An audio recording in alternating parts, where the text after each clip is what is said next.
میں ایک چیز آپ لوگوں سے کہنا چاہتی ہوں، یہ جو چہل ستون ہے، میں بتا نہیں سکتی ہوں کہ کتنی خوبصورت پینٹنگز اس میں تھیں، اور اس پینٹنگ کو جس میں ہمایوں اور ایران کے بادشاہ آمنے سامنے بیٹھے ہیں، وہ میری ایک کتاب قصہ جام جو خراسان کی لوک کتھائیں ہیں اس کے اوپر میں نے ڈالی ہے۔ وہ بہت ہی خوبصورت تصویر ہے۔ چہل ستون جو ہے بمباری میں تباہ ہو گیا، خیر ایرانی پھر اس کو بنا لیں گے۔ اب میں آتی ہوں خمینی صاحب کا جو حرم بنا ہے، وہ اتنا شاندار بنا ہے، اور اس میں جو چیزیں ہیں، شیشہ کاری ہے، گچ بری ہے، اور دوسرے طرح کے آرٹ کے نمونے ہیں،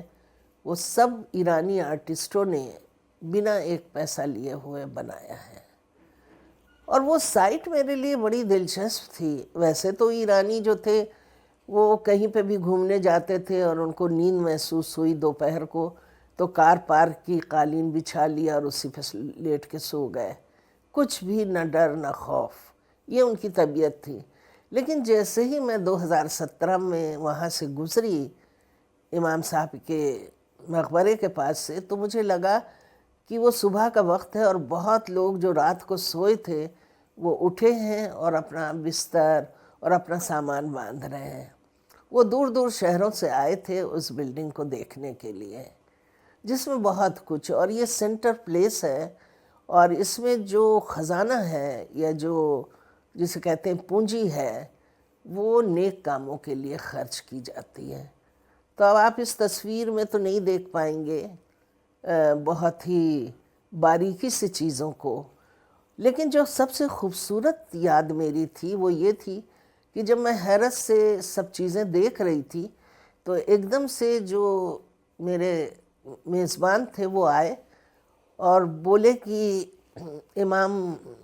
خمینی کے پوتے صاحب نے ایک میسج آپ کو کہلایا ہے، کہ مجھے ابھی پتہ چلا ہے کہ آپ جو ہے مقبرے میں ہیں، میرا کلاس نہ ہوتا تو میں آپ سے ملنے آتا۔ میں آپ کو بتا نہیں سکتی کتنی میں جذباتی اس بات سے ہو گئی، اور سامنے جو قبریں تھیں اس میں امام دفن تھے اور ان کے بیٹے اور رفسنجانی اور بہت سارے لوگ۔ تو جب آپ کسی زمین پہ کام کرتے ہیں تو وہ صرف کام نہیں ہوتا ہے، ایک جذباتی لگاؤ بھی ہو جاتا ہے، کنسرنڈ بھی ہو جاتا ہے، اور خاص کر مجھ جیسا آدمی جسے ان جگہوں پہ انواد بھی کیا اور کریٹیو کام بھی کیا، انٹرویو بھی لیے، ساہتک انالیسس کے علاوہ پولیٹیکل انالیسس کیے، اور پولیٹیکل لوگوں سے ملی۔